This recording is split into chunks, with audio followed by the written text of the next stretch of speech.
By June 1940, almost all of Western Europe had fallen. France had surrendered. The German armies seemed unstoppable. In Berlin, the mood was not one of doubt, it was one of certainty. For many in the German high command, the war was practically over. There was only one final step left. England had to accept the inevitable and sit down at the negotiating table. It was at that moment that Adolf Hitler, he believed he had total control of the situation. He didn't speak as someone asking for peace, but as someone who expected obedience. His logic was simple, cold and dangerous, isolated, without allies on the continent, exhausted after Dunkirk. England would have no choice. All it would take was an offer. All it would take was a public statement. All it would take was pressure, but what happened next took Hitler completely by surprise. England did not respond as he expected. It did not ask for time. It did not open a dialogue. He didn't negotiate. And this silence was not diplomatic. It was a direct message, a message that hit Berlin like a punch in the gut. From then on, something changed.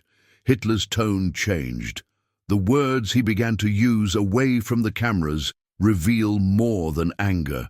They reveal frustration, contempt, and a miscalculation that would prove costly. What exactly did Hitler say when he realized that England was not going to give in? What conclusions did he draw about the British people and their leaders? And why did this refusal mark the beginning of an escalation that would change the course of the war? This is what you're about to understand, because that silent no from England was much more than pride. It was the moment Hitler realized that this war wouldn't end quickly, and perhaps not as he imagined. When England refused to negotiate, do you think Hitler truly believed he could still bend British will? Or did he already realize he had made an irreversible mistake? If this story captivates you, and you want to understand the real behind-the-scenes events of the war, leave a like now, because it greatly helps the channel continue bringing you content like this. Subscribe so you don't miss the next episodes of this story that changed the world. And write in the comments what city you're watching from. I want to know how far this story is going. Immediately after the fall of France, the mood in Berlin was one of restrained, almost arrogant euphoria. It wasn't boisterous celebration, but the quiet confidence of those who believe the game is over. The Wehrmacht had swept across Western Europe at record speed, Paris had fallen, the French army was defeated, and for many within the German high command, this was not just a victory, it was confirmation that no one else could stop Germany.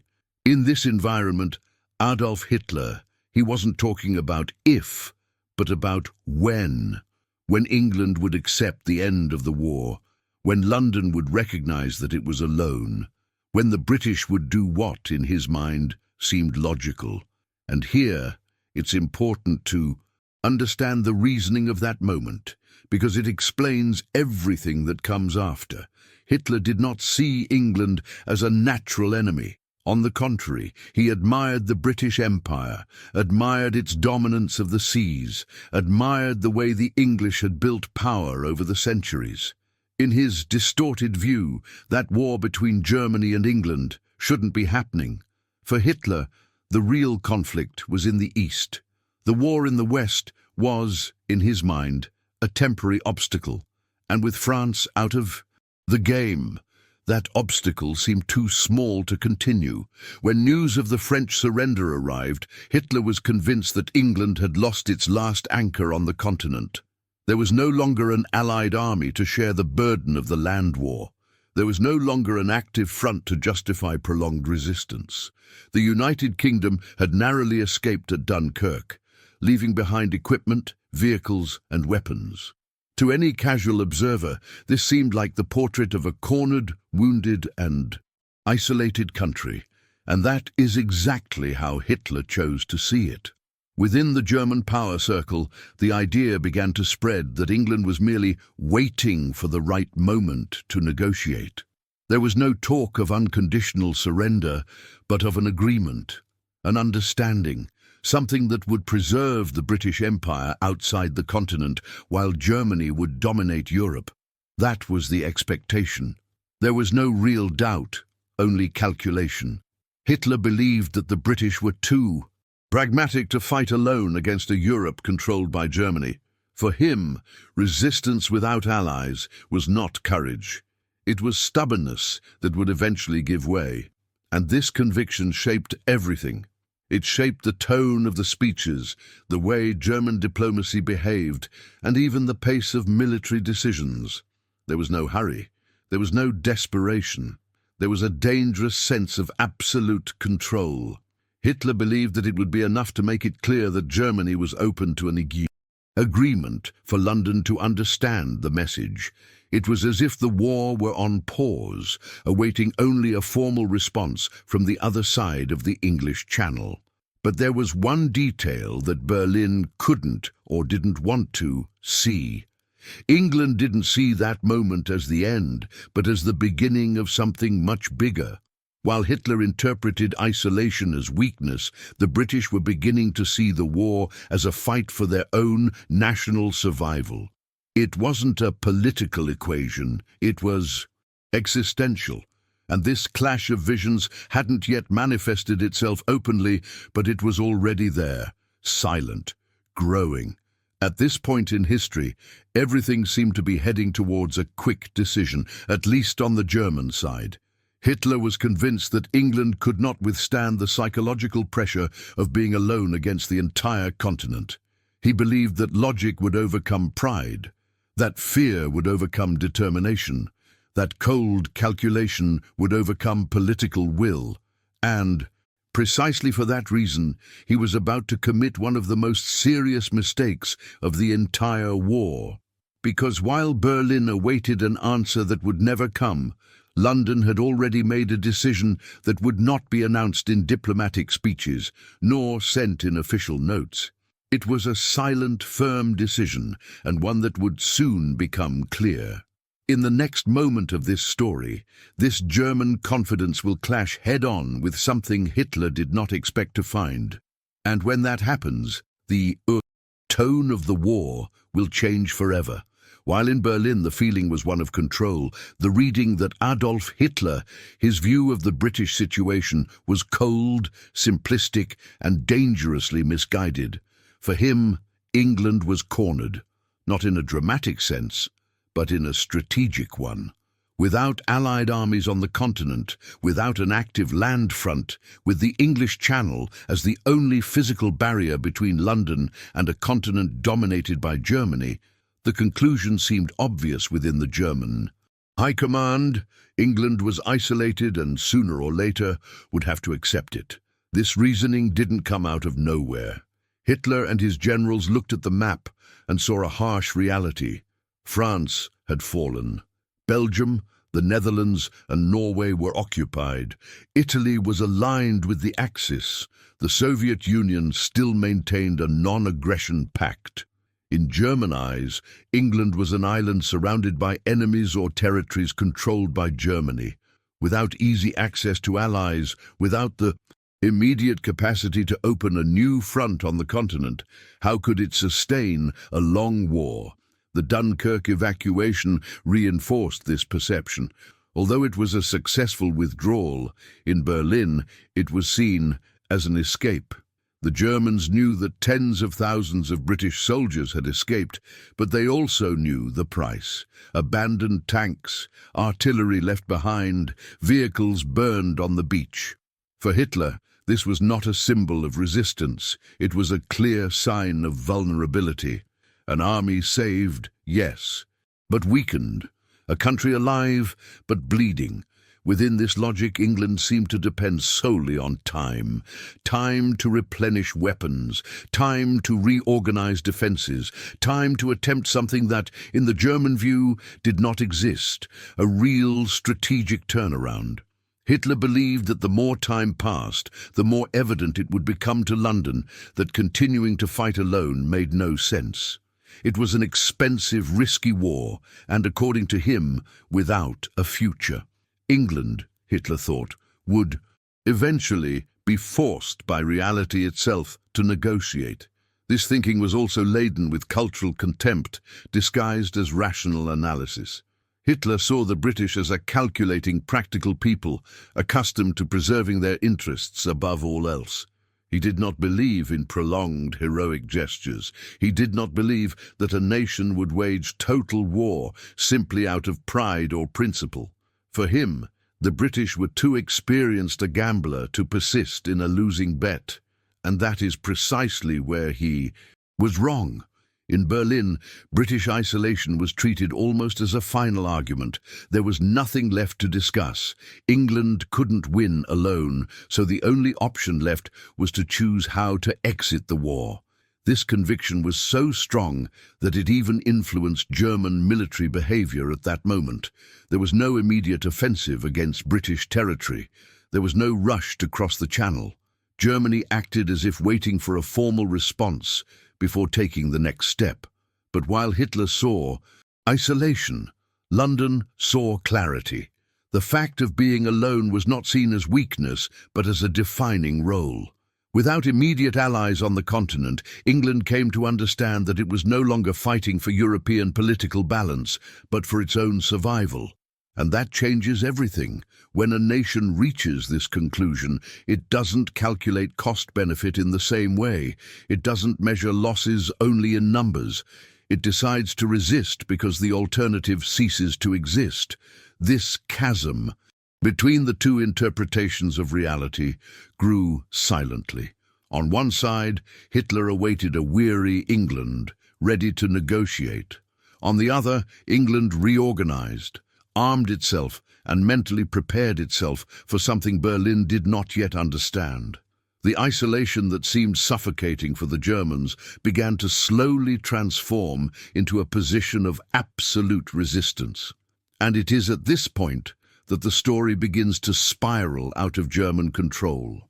Because when England finally speaks up, not with words, but with action, Hitler realizes that this isolated island wasn't waiting for the war to end. It was preparing to go through the most difficult part of it, and the shock of this realization will become clear very soon. It was in this climate of overconfidence that Adolf Hitler, he decided to speak publicly. It wasn't just any speech. It was calculated, rehearsed, thought out word for word to sound like reason, not a threat. In July 1940, before the Reichstag, Hitler presented to the world what would become known as his peace offer. On the surface, the tone was almost conciliatory. He said he saw no point in continuing a war that, according to him, had already demonstrated who had won on the European continent. The message seemed simple. Germany did not want to destroy the British Empire, did not want to occupy England, had no interest in prolonging the conflict. It was enough to end it there. But behind that speech, there was much more than goodwill. Hitler wasn't speaking like someone willing to compromise. He was speaking like someone who believed himself to be in a position of absolute superiority. The speech wasn't directed only at England, but at the entire world. He wanted to appear as the man who offered peace and was refused.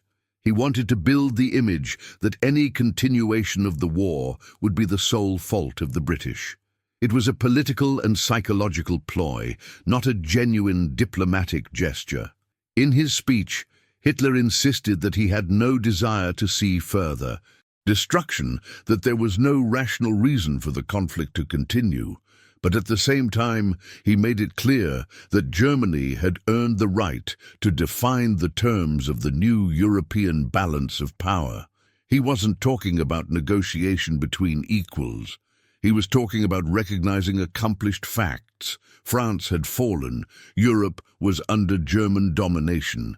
England, according to him, only needed to accept this reality. It was that or face consequences that he didn't detail at that moment, but made sure to leave implied. The most important detail is the real target audience of that speech. Hitler didn't expect to convince the British government with that speech. He believed the pressure would come from within, that the English population, upon hearing that offer, would begin to question their own leaders, that voices would emerge calling for agreement, peace, an end to suffering, even before it truly began. In his mind, It was enough to plant doubt. It was enough to appear reasonable. It was enough to present the continuation of the war as an irrational choice by London. But there was a serious problem with this strategy. It was based on the idea that England was still hesitant, and it wasn't. When the speech was broadcast and analysed in London, it didn't cause division. It didn't generate internal debate about negotiation. On the contrary, it was seen for what it really was, an attempt at intimidation disguised as diplomacy. The British interpretation was straightforward. If Germany were truly interested in peace, it wouldn't speak from that position of power, it wouldn't treat the war as something already decided, it wouldn't put England in the position of accepting or suffering. This contrast in interpretations was crucial. While Hitler believed he was making a clever move, London clearly saw what was behind the rhetoric. There was no room for agreement because the proposed deal did not preserve British sovereignty. Accepting that peace would mean accepting a continent dominated by a hostile power, accepting externally imposed limits, accepting living under permanent threat. For England, this was not peace. It was merely the postponement of something worse. The speech, which in Berlin was treated as a final gesture before the British surrender, ended up acting as a watershed moment. Instead of weakening British resolve, it consolidated it. Instead of opening the way for negotiation, it closed any remaining possibility. And most importantly, it marked the moment when Hitler began to realize that his assessment of England was wrong, very wrong. But this realization didn't come immediately. First came silence. No formal response, no open channels, no sign of interest, just silence. And it was this silence that began to deeply disturb Berlin. Because for someone who believed he was controlling the pace of the war, not being answered was unacceptable. In the next step of this story, this silence will cease to be merely annoyance and will transform into open frustration. And that's when Hitler's tone truly begins to change. When the speech ended and the days began to pass without a response, Adolf Hitler, he still believed that everything was going according to plan. In his mind, silence wasn't refusal, it was hesitation. It was time gained by London to organize an honorable exit. Hitler was convinced that England only needed space to prepare public opinion before accepting the inevitable. He didn't see that silence as a challenge. He saw it as calculation, and that further reinforced his certainty that the proposal had been sufficient. This expectation shaped German behavior at that moment. There was no immediate and brutal military response. There was no rush to cross the English Channel. On the contrary, Germany maintained a controlled, waiting posture as if it had already won and was only awaiting formal confirmation from the other side. Hitler believed that any overly aggressive step could even hinder the process, pushing England towards a resistance he considered artificial. In his mind, London needed to be convinced, not crushed, at least not yet. What Hitler really hoped for was indirect negotiation, discreet contact, an emissary, a minimal sign that there was a willingness to talk. He didn't expect an immediate public response, but he was sure something would come of it. After all, in his logic, the alternative was unthinkable.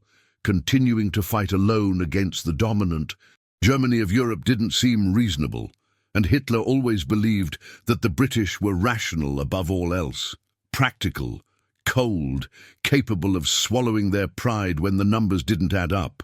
But time went by, and nothing came of it. No message, no opening, no attempt at dialogue, not even an indirect response through neutral diplomatic channels. And that's when trust began to give way to something different. First, discomfort.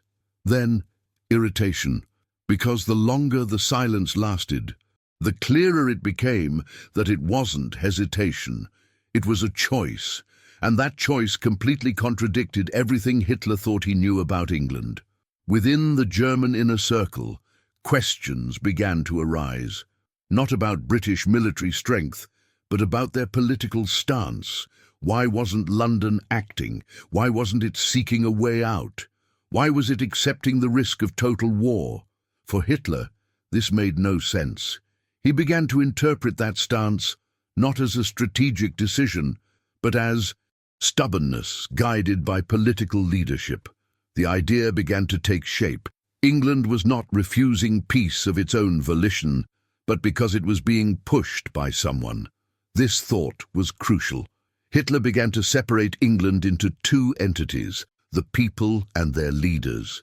In his view, the British people did not want to continue the war. They were being dragged into it by a political elite that refused to accept the new European reality. And this interpretation fueled a dangerous conviction. If the problem lay with the leadership, then the pressure should be applied in another way. No longer through diplomacy, no longer through the appearance of reasonableness. British silence, which began as something almost negligible, came to be interpreted as an affront. For Hitler, not responding was denying his position of power. It was refusing to acknowledge the German victory on the continent, and this directly wounded his perception of authority. From that point on, the idea of negotiation began to lose ground, not because Hitler had changed his opinion about England, but because England was not behaving as he expected. This was the moment when, in his mind, the war ceased to be a temporary problem to be solved with words. British silence began to be seen as an open challenge, and when someone like Hitler feels challenged, the reaction is never moderate. There were no mass bombings yet, no direct attacks on the civilian population, but the internal decision was already maturing. If England did not accept the offer, then it would need to be forced to understand. And that's exactly where the story enters a new phase. Because when Hitler abandons the expectation of dialogue, he begins to seek another way to break British resistance, a way that doesn't depend on negotiating tables or public speeches, a way that directly strikes at the heart of the country. And when this decision begins to take shape, the tone of the war changes irreversibly. As the British silence remained absolute, Adolf Hitler, he began to internally change the way he explained that refusal. For him, it no longer made sense to imagine that all of England would be willing to sustain a war alone. Then a new narrative emerged, convenient and dangerous. The problem was not the British people, but the leadership. And within this logic, one name came to dominate all conversations in Berlin: Winston Churchill. Hitler came to see Churchill as the main obstacle to ending the war. In his view, England was being dragged into a pointless conflict by a stubborn, proud leader disconnected from strategic reality. In private conversations, Hitler treated Churchill not as a legitimate political opponent, but as someone willing to sacrifice his own country out of ideological stubbornness. This interpretation was convenient because it absolved the British people and reinforced the idea that simply breaking the leadership's authority would cause everything to collapse. This thinking wasn't just rhetoric, it shaped real decisions. Hitler believed that if he could undermine British confidence in Churchill, internal pressure would do the rest. Protests, criticism, political attrition. England, according to him, would eventually be forced to change course, not through direct military defeat, but through political collapse. It was a clear bet on the breakdown of command, not territory. The problem is that this interpretation completely ignored the real climate within England. Churchill was not isolated. On the contrary, his firm, direct stance, without making easy promises, was consolidating support. While Hitler imagined a leader pushing the country against the popular will, the opposite was happening in London. The population was beginning to align itself with the idea that there was no acceptable alternative besides resistance. It wasn't blind idolatry, it was an understanding of the risk. Negotiating at that moment would mean living under permanent threat. But Hitler couldn't see that. In his mind, leaders fall when the pressure mounts. It had always been that way. France, Belgium, Holland, all had succumbed quickly when the military weight became unsustainable. He believed Churchill would follow the same path, provided he was placed under sufficient stress. And this is where the tone changes completely. The frustration of not being answered transforms into open contempt. Hitler begins to speak of the British leadership as irresponsible, as someone who prolonged a war already decided. This contempt wasn't limited to occasional comments. It was beginning to crystallize into strategic conviction. If England wasn't negotiating, it wasn't because it had a real hope of winning, but because it was being artificially kept at war by a specific political figure. And when a conflict is reduced to a leadership problem, the solution for someone like Hitler ceases to be diplomatic. It becomes coercive. From this point on, the war ceases to be presented as a confrontation between nations and begins to be treated, in German rhetoric, as a fight against a specific government. This is extremely dangerous because it opens the door to justifying attacks that are not only aimed at military objectives but also at collective morale. Hitler begins to believe that by gaining the population's trust in its leaders, he could break the resistance without having to cross the English Channel with troops. This reasoning marks a point of no return, because by personalizing the British refusal in Churchill, Hitler completely ignores the reality that the decision to resist was much deeper than just one man. It was a national decision, a decision that involved fear, yes, but also clarity. And the more Hitler insisted on treating Churchill as the central problem, the further he distanced himself from the true nature of British resistance. This misreading will prove costly, because in trying to break the leadership, he will end up strengthening the bond between the government and the population. But this is not yet clear to Berlin. What is clear at that moment is that words are no longer enough. The peace offer did not work. Silence has become an affront. The leadership has become a direct enemy. And when this equation closes in Hitler's mind, he begins to seek a more direct, more brutal method to force England to understand the message. In the next moment of this story, this shift in thinking translates into concrete action. And when it does, the war ceases to be merely strategic and begins to affect something much more sensitive: the daily lives of ordinary people. When the idea of negotiation completely dissolved, Adolf Hitler, he began to treat England not as an adversary to be convinced, but as a problem to be broken. This is a crucial point because it doesn't stem from a German defeat, but from frustration. Hitler wasn't reacting to losses on the battlefield. He was reacting to the fact that his political analysis had failed. England hadn't done what he expected. And for someone who saw himself as infallible, this wasn't just irritating, it was intolerable. From then on, the internal discourse changed. The focus shifted from when will they negotiate to how will we force them to understand. Hitler began to view British resistance as artificial, sustained by morality, not real force. And if the problem was moral, then the target didn't need to be merely military. It needed to be psychological. The idea began to take shape almost inevitably.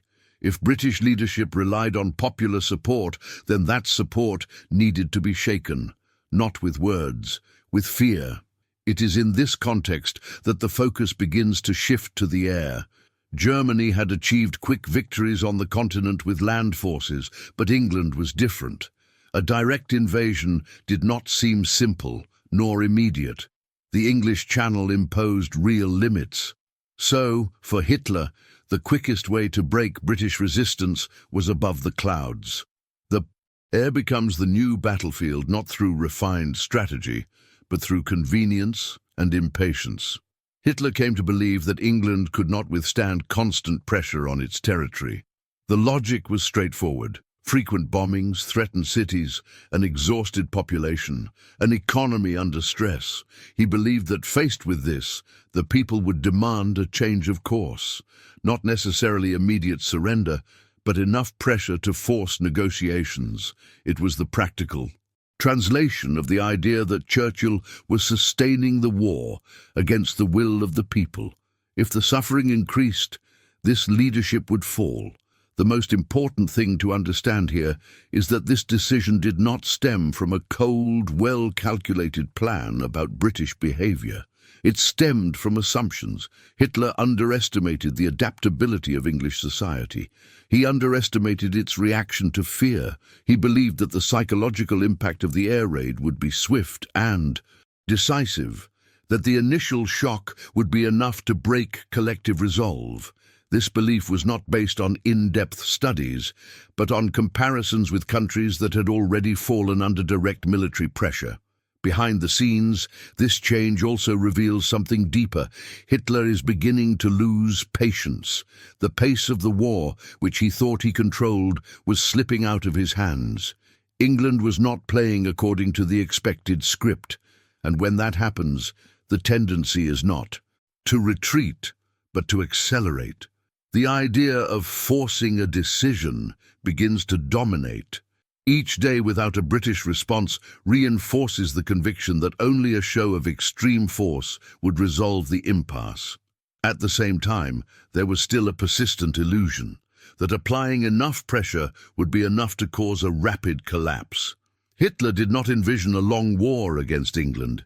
He believed that a few months of coercion would be sufficient. This expectation directly influenced the nature of the decisions that began to be made. The country was not prepared for a prolonged conflict of psychological attrition. Instead, a shock campaign was prepared, designed to frighten, not to last. This moment is silent, but decisive. There is no clear public announcement, no formal declaration of a change in strategy. But internally, the line has already been crossed. England ceases to be seen as a possible future partner and begins to be treated as an obstacle that needs to be crushed. Morally, and when a conflict reaches this point, it ceases to be merely military. It enters the daily lives of millions of people. From here on, the decisions made in Berlin begin to have direct consequences on the streets, in the homes, in the British Knights. There are no sirens yet, no visible destruction, but the path is already laid out. And when this plan begins to materialize, England will discover that its refusal to negotiate had an immediate price. But it will also reveal something Hitler never foresaw. And that is exactly what begins to become clear in the next moment of this story. When the decision to pressure England had already been practically made, Adolf Hitler, he still held a central conviction that the British people had a clear limit to their suffering. In his mind, English society was too organized, functional and comfortable to withstand constant attacks on daily life without demanding a political solution. He believed that, faced with sleepless nights, factories being attacked, neighborhoods under threat, and a broken routine, the population would ask the question he expected: how long? And when that question arose en masse, the leadership would fall. This reasoning explained why the focus wasn't solely on military targets. The goal wasn't to destroy the British Army all at once, but to create an environment of continuous attrition. The idea was simple and brutal: to make normal life impossible, to make every night a tense wait, every siren a reminder that war could come to anyone's doorstep. Hitler believed that no modern country could withstand this for long without political compromise.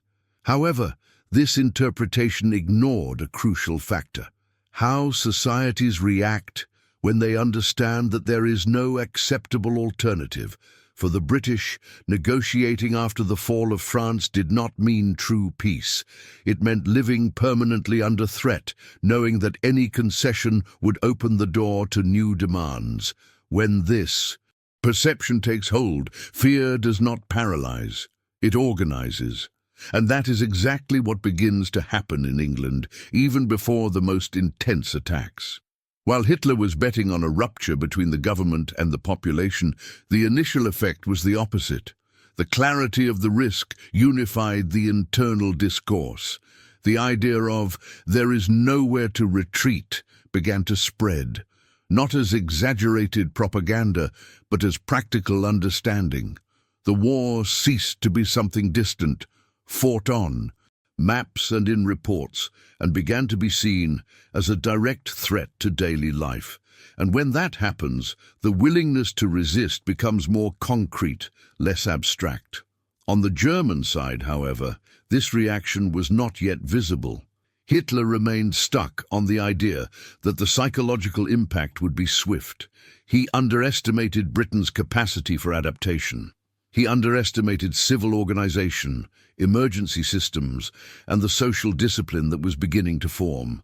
More than that, he underestimated something even deeper: Britain's historical memory of resisting alone when necessary. This was not the first time England had faced a hostile continent, and this memory, even if not spoken aloud, shaped behavior. This is where the German gamble becomes dangerous. Because when you build an entire strategy based on quickly breaking the enemy's morale, there is no plan B if that doesn't happen. Hitler wasn't preparing for a long war of psychological attrition. He believed in shock, impact, collapse. And the more he invested in this expectation, the harder it became to admit that it might be wrong. Internally, the tone hardens. Patience runs out. British refusal ceases to be seen as passing stubbornness and begins to be treated as a direct affront.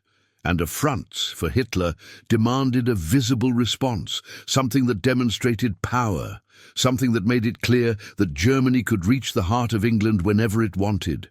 The pressure needed to stop being theoretical and become concrete, palpable, impossible to ignore. This is the moment when the decision ceases to be merely strategic and becomes symbolic. Militarily victorious is not enough. It is necessary to humiliate, intimidate, instill fear. The logic of total coercion begins to dominate, and when this logic prevails, the consequences cease to be predictable because it does not consider the resilience of the other side, only its own need for control. Very soon, this bet will become a reality. Theories about morale, pressure, and collapse will be tested in practice, and when that happens, both Hitler and England will discover that they were entering a phase of the war completely different from anything that had happened until then. A phase in which resistance would not be measured by speeches, but by entire nights under threat. And that is where history takes a turn that no one in Berlin properly calculated. When the pressure began to translate into concrete action, Adolf Hitler, he believed he was finally about to see the effect he had hoped for. In his mind, this would be the breaking point, the moment when England would understand that refusing to negotiate had real consequences. The strategy wasn't conceived as a long war, but as a concentrated shock, a psychological blow capable of accelerating political decisions. Hitler didn't speak of months or years. He spoke of weeks. He truly believed that British resistance was weak internally, sustained more by a rhetoric than by a real willingness to bear the weight of war on its own territory. But what began to happen was something Berlin hadn't foreseen. Instead of disorganized panic, England responded with adaptation. It wasn't instantaneous nor easy, but it was firm. People learned quickly. They learned to recognize the sound of sirens, to protect themselves, to reorganize routines. Fear existed, of course, but it didn't turn into chaos. It turned into habit, and that changes everything. Because when fear becomes routine, it loses some of the power it should have. Hitler expected to see an emotionally broken population. He expected to see clear signs of despair, public pressure on the government, visible fissures between civilians and leadership. But the opposite emerged. With each attack, the feeling grew that there was no more room for illusion. The war had truly arrived, and when that becomes clear, people stop expecting a quick solution and begin to mentally prepare to resist. Not out of exaggerated heroism, but out of practical necessity. This was a silent shock for Berlin. The bet was that suffering would lead to the rejection of the leadership. But the suffering began to reinforce the idea that yielding would be worse. Negotiating under aerial pressure did not seem like an honorable or safe way out. It seemed like capitulation. And, for a society that had already understood the kind of power that was on the other side, capitulating meant living under constant threat. This perception spread almost intuitively, without the need for elaborate speeches. Hitler also underestimated something essential: the British capacity to communicate resistance without romanticizing the war. There were no easy promises of quick victory. There was no illusion of security. There was a simple, harsh message: this will be difficult, but there is no acceptable alternative. This kind of clarity, though weighty, creates cohesion, and the clearer the situation, the less room there is for internal division. External pressure, instead of fracturing the country, began to solidify it. Meanwhile, on the German side, frustration was growing. The absence of the expected collapse was beginning to deeply trouble them. Each passing day without clear signs of British moral breakdown was another reminder that the plan wasn't working as intended. But admitting this would mean admitting miscalculation. And Hitler didn't back down easily. Instead of rethinking the strategy, the tendency was to intensify it. If it wasn't working, it was because it wasn't enough yet. This moment is dangerous because it marks the transition between expectation and obsession. Pressure ceases to be a means and becomes an end in itself. Hitler begins to believe that England needs to learn its lesson, not only to be forced to negotiate, but to be punished for refusing. This change in mentality makes decisions less rational and more impulsive. The original objective, to force negotiations, begins to merge with the need to reaffirm power. And the more England resists, the clearer it becomes that the conflict will not be resolved quickly. The initial miscalculation begins to generate a chain reaction of consequences. Resources are compromised, expectations are frustrated, and decisions are made under emotional pressure.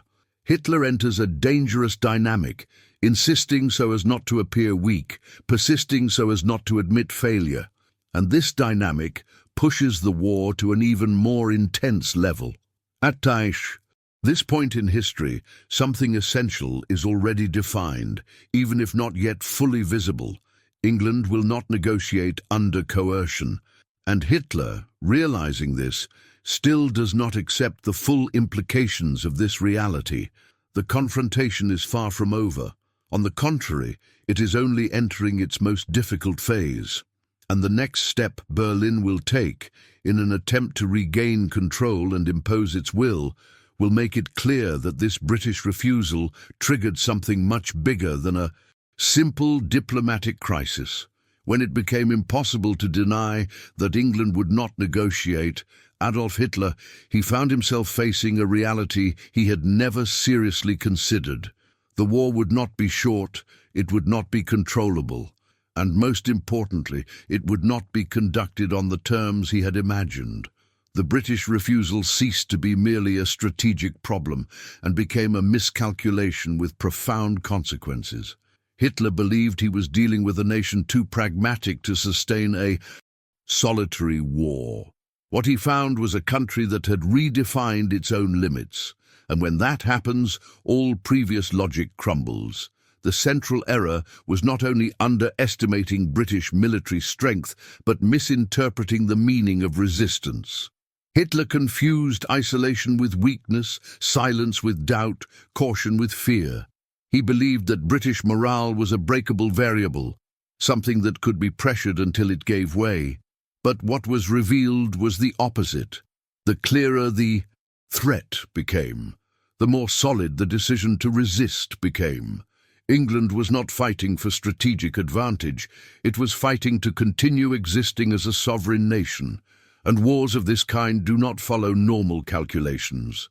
From this point on, everything begins to slip out of German control. The expectation of a quick solution disappears, but Hitler refuses to fully adjust his vision. Instead of acknowledging that he had entered a protracted conflict, he insists on forcing a decision that will not come. This pattern is dangerous because it leads to increasingly rigid, inflexible and costly choices. Each step taken becomes an attempt to correct a previous mistake rather than a long-term strategy. At the same time, the British refusal produces an effect that Hitler did not foresee at all. It becomes a signal to the rest of the world. England alone shows that Germany can be confronted, that it is not invincible, that its psychological pressure does not always work. This changes the global perception of the conflict. What previously seemed an inevitable march of the Axis begins to be seen as something that can be resisted, not because England was winning, but because it was not breaking. This point is crucial. The refusal to negotiate after the fall of France was not merely an act of national pride, it was a strategic decision that altered the pace of the war. It forced Germany to spend time, resources, and attention on a front that Hitler wanted to resolve quickly in order to pursue other plans. Instead, he found himself trapped in a campaign of attrition that did not yield the expected results. The war began to drag on, and long wars favor those who can endure, not those who need to win quickly. As the months passed, it became clear that the decision made in London resonated far beyond the immediate moment. It sustained the continuation of the struggle until new forces entered the scene. It sustained the idea that resistance was possible, even under unfavorable conditions, and without realizing it, Hitler had crossed a point of no return. By failing to subdue England, he opened the door to a much larger global conflict than he had initially planned. Ultimately, what Hitler said, thought, and did after the British refusal reveals more about his limitations than about those of England. He believed he controlled the pace of history. The silent refusal to negotiate showed that not everything bends to force or pressure. From then on, the war ceased to be a series of quick victories and became a struggle of resistance, something for which Germany was not prepared in the way it imagined. And that is precisely why this moment is so decisive. There was no single battle, no formal signing, no dramatic announcement. There was only a sustained no over time, a no that changed the course of the war. And when you look at everything that came after, it becomes impossible to ignore that British silence after the fall of France was one of the most dangerous and most ill-calculated moments Hitler faced in his entire career. What did you think of this story, in which a simple silence changed the course of the war and exposed one of Hitler's biggest miscalculations? I really want to know your opinion, so leave a comment below and tell me what caught your attention the most. If this content has captivated you so far, leave a like, because that really helps the channel continue bringing you real, powerful, and well-told stories like this one. Subscribe so you don't miss the next episodes, and stay with us, because there are still many decisive moments in history that need to be told.